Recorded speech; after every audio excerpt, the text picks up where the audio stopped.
Okay. We're gonna talk about day 2 of the Japan 2-week trip that I took, and I was supposed to do this last Saturday, but I got really busy. It's been super busy since I got back, and I forgot. But I mean, there's not like there's a time limit. So day 2, we've settled in, and we're gonna wander around. We have some goals on day 2. We're going to go to Chinatown. We're going to go to Cup Noodle Factory. We're going to go to Ginza to see a very problematic art installation. Then we're going to go in Ginza to the Itoya stationery store, which is pretty nuts. And trust me, it's pretty nuts. And then we're going to go have an all-you-can-eat Wagyu steak dinner. And then we're going to go to Shibuya Sky Tower. And we're going to look down at Tokyo at night. So that's a lot of things that we had planned for one day. And it was a day where I learned a lot about double-checking my information. Let's begin. All right. So we made it to Chinatown like no problem. I was very impressed. We got on the right trains, and we arrived in Chinatown. It was awesome. But what I had been misinformed of was that Chinatown would be a great place to get breakfast. That's not true. The shops in Chinatown don't open until like 10 or 11 in the morning. It is not a good place to get breakfast. Fortunately, vending machines are everywhere, so we did get Georgia canned coffee. One of the greatest drinks on Earth. Like you got Purple Monster.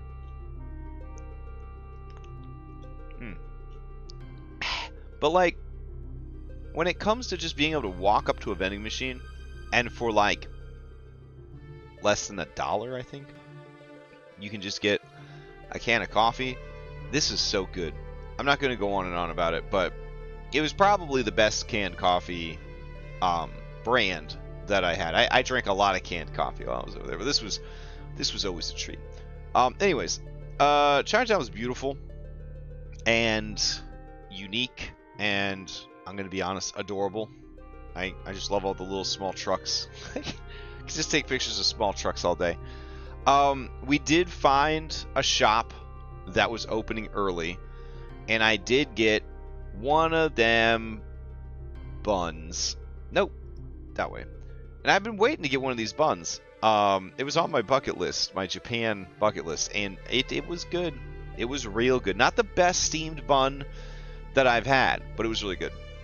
We also got like some fried sesame balls and some donut type stuff. There was the fruit that's been turned into candy. I mean, there was a lot of good stuff there. Well, we went and we ate at like a gazebo. It was really cool. I don't know why I didn't include pictures of those, but it was beautiful. But while we're sitting at the gazebo eating our food, I was like, I wonder how far it is, right? But here's the thing. My AI assistant kept telling me everything was like 10 minutes away. Everything we wanted to do was always 10 minutes away. It was not true. The Cup Noodle Factory was not 10 minutes away. The Cup Noodle Factory was 30 minutes away. And when did we find out that the Cup Noodle Factory was 30 minutes away? 30 minutes before we needed to be there for our event thingy that we were doing, making our own cup noodle event. So that was a little stressful. So we did a lot of power walking through the very beautiful city of Tokyo, along the water, walking over lots of bridges, getting to see the water is really nice. It was slightly rainy, so everyone had their umbrellas out. that is when we taught AI Assistant that we would like to walk unless it's more than 20 minutes of walking, and that we're trying not to use a lot of taxis, and we just weren't ready for subway, because in AI's defense it was 10 minutes by subway, but we kind of wanted to walk, so like there was some miscommunication. I do feel like it wasn't the last time we had some bad communication there, but it was still a nice walk. It was brisk, yeah, we didn't blow up at each other. We made it there, plenty of time to spare. See, this is the Ferris wheel that's outside the cup noodle factory, and it's saying that, you know, we had 8 minutes to spare when we got there. It's pretty cool. All right, cup noodles, very fun. We got inside, and we were able to make our own cup noodles. Adorable. This is a video of us picking out our cup noodles. When I say we got to make our own cup noodles, we got to tell these very nice ladies, like, we were building the Subway sandwich. You know what I mean? Like, that's kind of what was happening. But it was still pretty cute.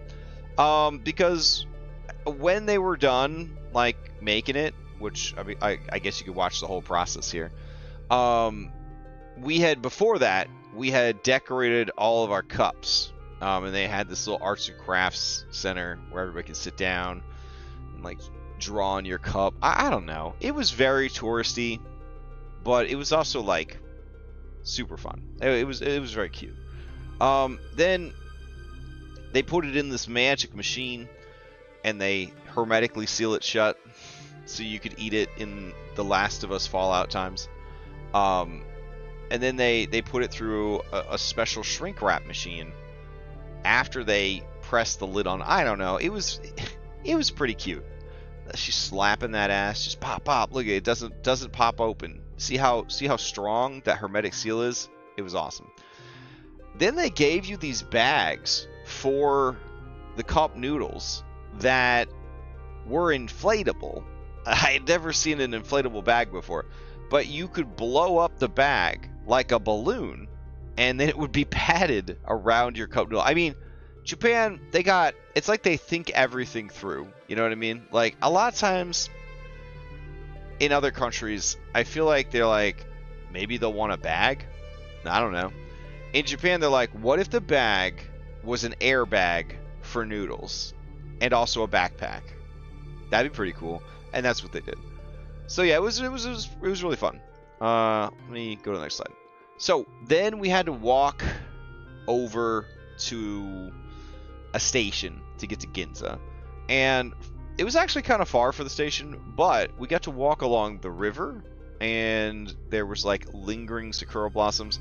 We could have taken this little sky rail thing, but my two traveling companions were like, we're not getting on any cable cars. I actually had to cancel a cable car thing in the mountains of Takayama because they were like, we are not doing cable cars with you. So no sky rail, no cable car, none of that stuff. But we did get to like see birds. You can see them point at birds. It was beautiful. Even though it was like a rainy day, like on and off, it was just gorgeous. It never rained enough that you like needed an umbrella. And we had our, all-purpose rain jackets described in a previous video. So it was really beautiful and nice. That's a close-up or a closer picture after we got out of the cup noodle. There's a taxi go, the greatest thing in the whole world. Taxi goes. And then we did not go on this Ferris wheel. We did go on a Ferris wheel the next day, but we didn't go on this one. And this is actually just a little kids amusement park, just in the middle of the city. Very like Sim City. They're just like, we could just put a theme park here. There's a movie theater right across the street. We could just put an entire theme park in this one tiny block of the city, just surrounded by buildings. Yeah, it was really cool. So we went to the train station. Train station was, the coolest thing about this train station is the the 7-Eleven at this train station had the best selection of energy drinks I'd ever seen in Japan. Like, I don't think I ever found another one that had this large of a selection. And I was very happy about that. So yeah, it was good. And then we took the train over to Ginza. There was this like robot made of televisions that was telling people to come shop. It was pretty cool. All the panels were like animated and stuff like that. Then we grabbed lunch. We just found like stairs that led down into like the basement of like a building, and then they had all these like really nice restaurants down there. And then we went to this one, and I just ordered a lot of food option, and they just kept bringing me all these like things to eat, which was really good. This was like stewed beef and vegetables. This is like fried. I think that was some eel was in there, and some shrimp, some vegetables. It was very good. And then this tomato salad. I'm gonna be honest. This is one of the probably the best tomato salad I've ever had. I like tomato salad. All right. So then it was goldfish time. So this was kind of crazy. We went down the street from the restaurant, and we went into a department store, and now a lot of things in Pokemon make a lot more sense to me. We went to like I want to say 9th floor of this department store, and then there was an escalator that you had to wait in line for, and then it took you down to the 8th floor, but you could only reach the 8th floor from the 9th floor escalator. There were no warp panels or anything like that. But when we got down there, it was like it was like hell for goldfish. I don't know how else to put it. If you are not okay with animal cruelty, you should probably just end the stream. Like just end the video. Don't watch anymore. But if you're okay with animal cruelty, and you can see beauty in all things, then it was pretty spectacular. So when you walk in off the escalator, you're in darkness, right? And then they got these Kingdom Death lanterns up everywhere, and they're playing just the spooky music in the background, like dulcimer music from your nightmares. And then you see him. Oh, you can hear the music. Hold on. I don't know if you guys can hear the music on stream or not, but yeah. Look, those are real goldfish, guys. Like, this was fucking horrible. It was beautiful. I loved it. I'm a big fan of Kingdom Death. This was like Kingdom Death goldfish. That's how it felt.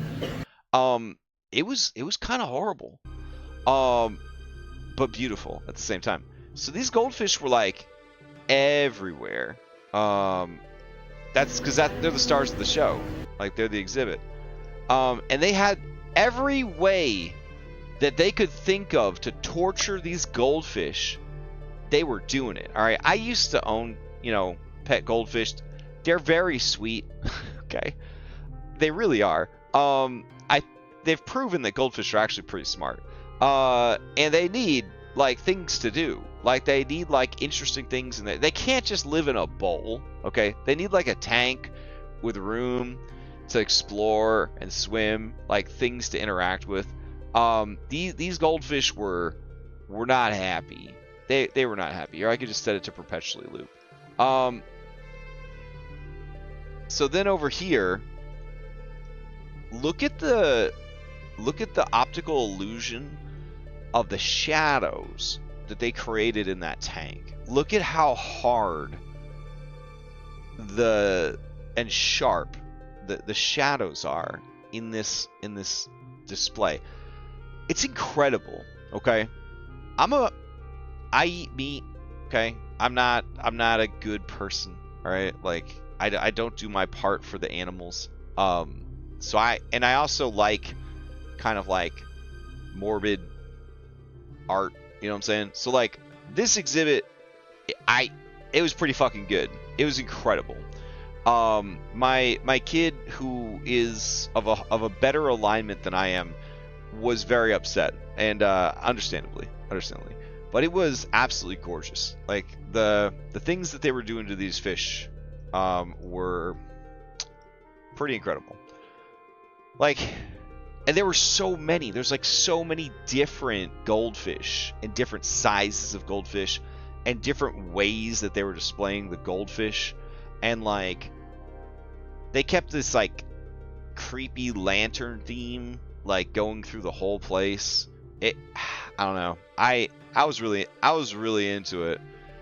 I was really into it. I don't know. Look at these beautiful goldfish. I want to save all the goldfish. I don't know if I could do with them. Yeah. I hope that aliens kidnap humans and put us in displays like this. Do you know what I'm saying? Like, I just want to know there's some karma out there. This was just like a labyrinth, and the walls of the maze were just goldfish. Like, it was crazy. And then over here, I mean, that bowl in the background was like 8 feet tall. These are big fucking goldfish. And if you've ever raised or owned like these aren't feeder fish, you know what I'm saying? Like, these are expensive fucking goldfish. Like, I don't know how they paid for this exhibit. Okay, that was on the 8th floor of a department store. Like, there was so much about it that just didn't make any sense to me at all. I was just like, this is crazy that this exists. I can't believe I'm here seeing this right now. It was surreal. That's the best way I could put it. It was absolutely surreal. And then they just had creepy shit. Like, there was a hallway with these kabuki masks, and it was perfectly black, like the hallway. The only light in the hallway was to light up these masks in the spookiest way possible. And that was the right side of the hallway, and then the left side of the hallway was just tortured goldfish and little tiny glass orbs. It was so weird. It was crazy. Yeah. Then there was this room where they're like, you're already in sensory overload. I want you to walk through these hanging flowers that are going to like touch you. And so it was like a sensory experience, let me tell you. Then when we got out, they were like, oh, by the way, you should support the arts. Why not buy a print of a man being flown around in a tanuki's nutsack? And if I had room in my suitcase, okay, if I had room in my suitcase, it would have come home with me. Price was not an object when it came to something this beautiful. But alas, did not happen. And they also had a lot of really cute like souvenirs, but we didn't get any souvenirs because we didn't want to give them any more money. I was like, I have no regrets, but like, I'm not going to give you any more money now that I've seen just how many goldfish you have in there. Like, yeah, I'm done. So then we went to Itoya stationery store, which was across the street, because like everything in Ginza, it's just like one big boulevard of amazing shit, mostly shopping. And department stores, which I still didn't understand the power of a department store. I was still learning, but let me tell you, by the end of the trip, I understood the department stores in Japan. It's a different experience, okay? It's something different than what you are used to. So this was a 12-story building with a basement. And there was stairs, elevator, and escalator on every floor. And every single floor was like a boutique stationery store. And I'm going to tell you right now, it was very crowded. like super crowded. So I didn't take a lot of pictures, and then Jen and Basil, they were like so into buying everything in the store. I think they did buy everything in the store, like the entire store. We own that building now, by the way. We just own the entire store. They were so into stationery shopping, they forgot. I don't think they took any pictures either. So I took pictures of some pens and some paper samples, but this does not do justice to the store. Like, you could definitely look it up online. It's pretty famous. There's a lot of stuff about it. It was pretty incredible. I'm a big fan of stationery, art supplies. You know, I do mixed media art, you know, like sculpting, painting, stuff like that, in the real world with like real art supplies. So it was really cool to like kind of go through and see all this stuff. We did purchase a lot of things from the store, and this was the first store where we thought we would try out the tax-free shopping that they give to tourists.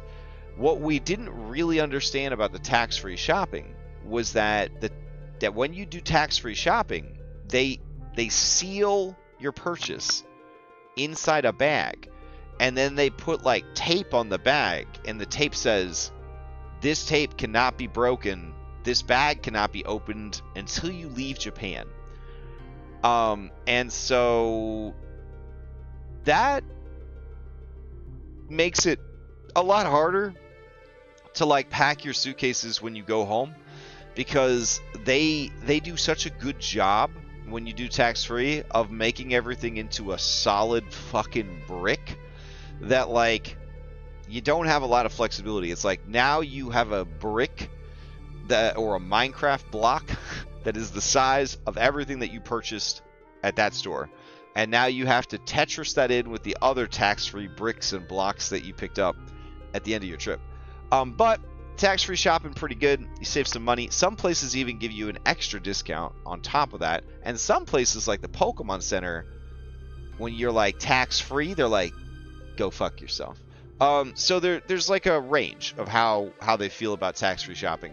But yeah, it was pretty neat. I also want to say that the employees at this place, like everywhere that we went in Japan, were incredible. They're checking out hundreds of stationery items for us late in the day, and they've probably checked out 1,000+ customers already. And the girls checking us out actually were like, whoa, I looked through your whole order and I don't see the thing that uses these. These are only refills, so you shouldn't get these since you don't have. Do you have one at home? And we're like, no. And then they're like, yeah, you don't want to waste your money on this because you need to have the dispenser to actually use. It was like a whiteout pen or some shit, and it was like, wow, like, wow, very conscientious. So I was surprised and impressed. So then it was, oh man, then it was all you can eat Wagyu beef. Now listen, all right, we're probably gonna get DMC for this or whatever the fuck it is. The devil may cry. Is that what they call it? All right, so this steakhouse was also located in a skyscraper. We had to take an elevator to get to it. It was just, I don't know, the 12th floor of a random skyscraper. And that's the whole restaurant. Like, it was 2 tables. That's it. 2 tables was the restaurant. 2 hibachi grill tables. And you took an elevator to get there. Very upscale. Reservations only. All you can eat. All you can eat Wagyu beef dinner, right? And I thought, oh, okay, so it's just going to be Wagyu beef, and that's it. You know what I'm saying? No. It was not. There was a lot of good stuff. And for some reason, they were like, you know what would make this even fancier? If we only played music from the 90s. And so it was only 90s music the whole meal, which was phenomenal. Here you could see the flesh of the dead put on display for our pleasure. Again, if you're still here after the animal cruelty warning, I don't know what to tell you. there's gonna be more. Alright, so we're gonna keep going. So in the top, right above my head, you can see what looks like an eyeball. It is not an eyeball. It is a potato soup. And it is approximately 6 spoonfuls of a potato soup, and it was divine. It was incredible. Now, I'm gonna introduce you to our dining mates at the table. You can't see them all in the picture. I thought it'd be kind of rude to take pictures of all of them, but this is our chef cooking the steak at the table. This is Brazilian dad and Brazilian son, and Brazilians have all-you-can-eat steakhouses. Okay, so like they had expectations. All right, they had some expectations coming in, and those expectations were met.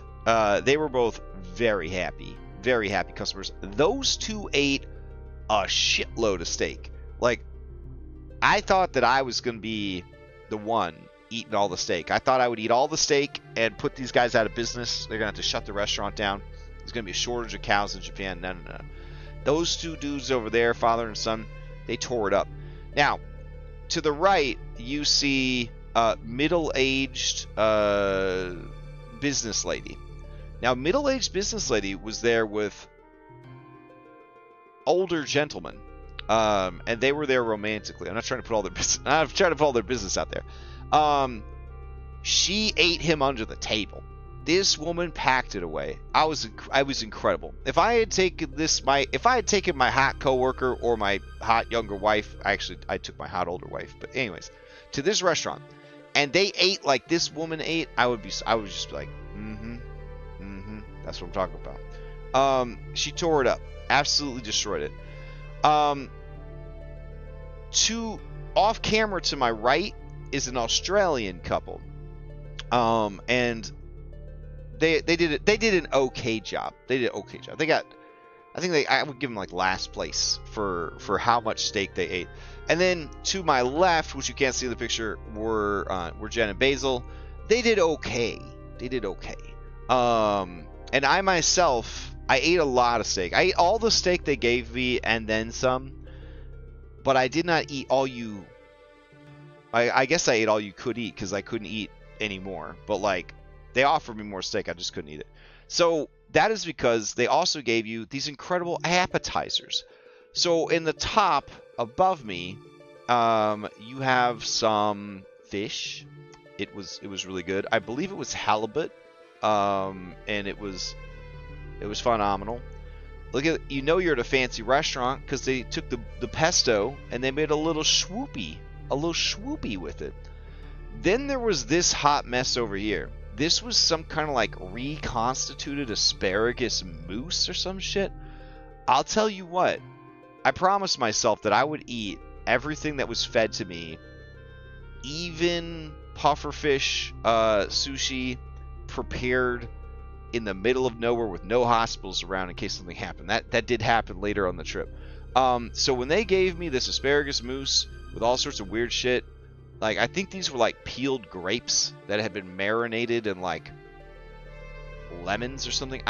It was fucking terrible. Yeah, it was. As I was eating it, I was like, this is too refined. This is too highbrow for me. But that's okay because then we got to eat steak. So much steak. Oh, it was so good.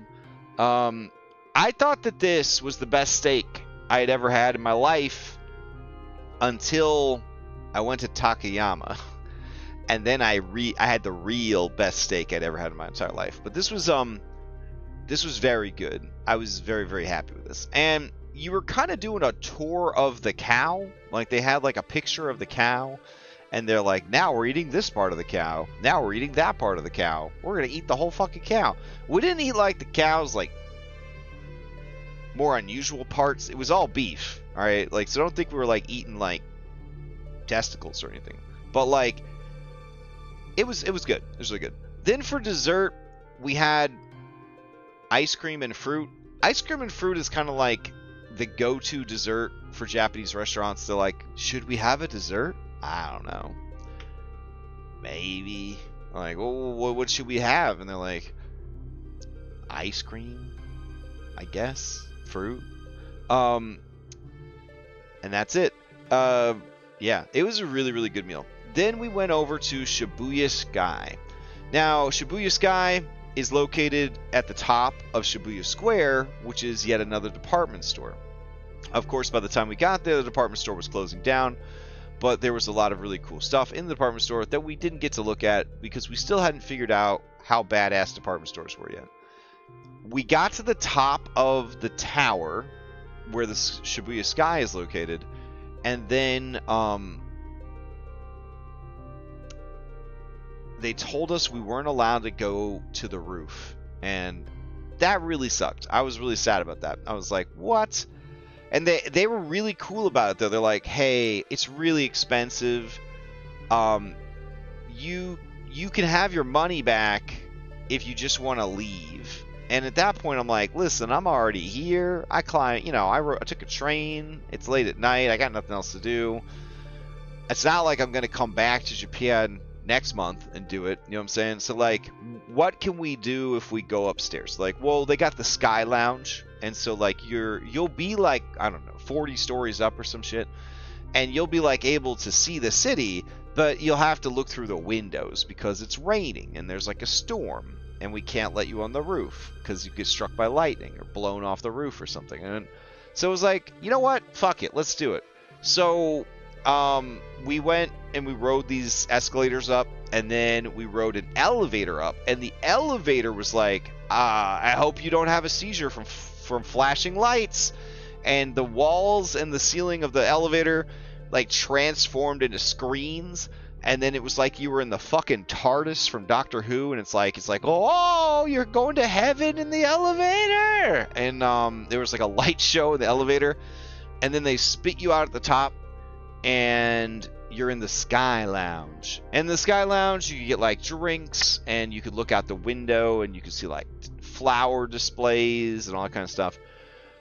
And it felt very cyberpunk, honestly, to be inside like a storm cloud looking down at Tokyo at night. Like, that's the Shibuya Scramble, I believe. No, that's not the Shibuya Scramble, but you could see the Shibuya Scramble from up here. I think there's way more crosswalks than the Shibuya Scramble, but like, it was gorgeous. It was absolutely gorgeous. Here's some videos. They were also playing some surreal music. Look at this. Doesn't this feel like Cyberpunk 2077? Like, looking out, seeing all the screens, all the people. Oh, wait. Hold on. Go back. So that's the Shibuya Scramble. See right there where there's 5 different crosswalks, and they're all going, and people are stopping to get their pictures taken and take selfies and stuff like that. Yeah, it's pretty cool. It was awesome. Like, even just seeing it from here. And then the cloud would like create this like fog effect, right? And you almost thought that like the glass was like foggy, you know what I mean? Like frosted glass. But it was just the fact that you're inside a rain cloud. That's how high up we were. It's like we were inside a rain cloud. It was very surreal. And then I think there's a couple more good ones. Yeah, like looking down and seeing like a helicopter pad on top of a building, because you're so high up, and you see the rain coming down, and you can see like lightning off in the distance. I don't know if I caught any on video, but it was very cool to like be in a storm cloud, and look down at this gorgeous, iconic city at night.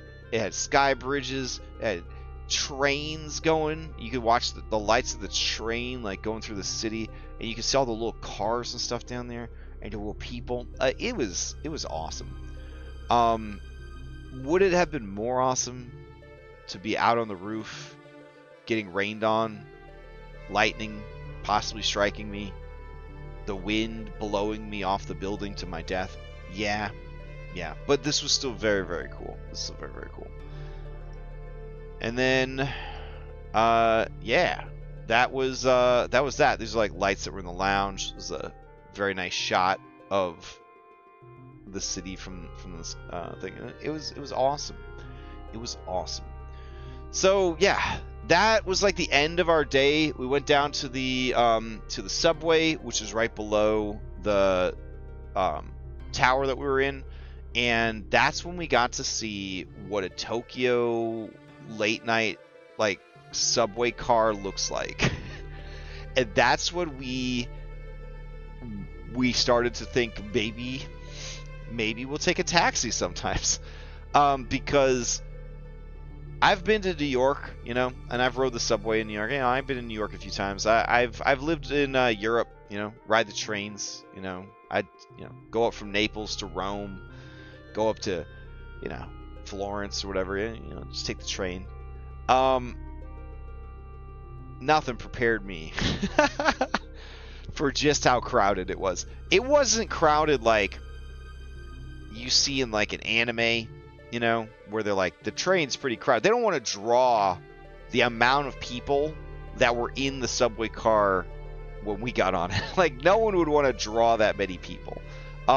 It was, honest to God, like, we were sardines, like, in a can. Like, if anybody had just moved the wrong way, it would have like knocked people down. But then nobody would have been able to fall down because there were too many people. It was nuts. Like, the doors were closing, like, and almost pinching people's noses. Like, that's how packed the subway car was. Anyways, we got back to our accommodations and we went to bed because we had to wake up at 5 o'clock in the morning to go to Hitachi Seaside Park, which was so much bigger and crazier and cooler than we could have possibly imagined. But that's what we'll talk about next time. So everybody who hung out, and I appreciate it. If you're watching this VOD, I hope there was some interesting information here for you. I'll be posting a video about each day of the trip over, you know, however many weeks it takes to do it. 1, so I could look back and remember the trip. 2, because I want to share the trip with other people. And 3, because it was just such an incredible experience. It's nice to talk about it. So, hope everyone enjoys their night, and I'll see you next time.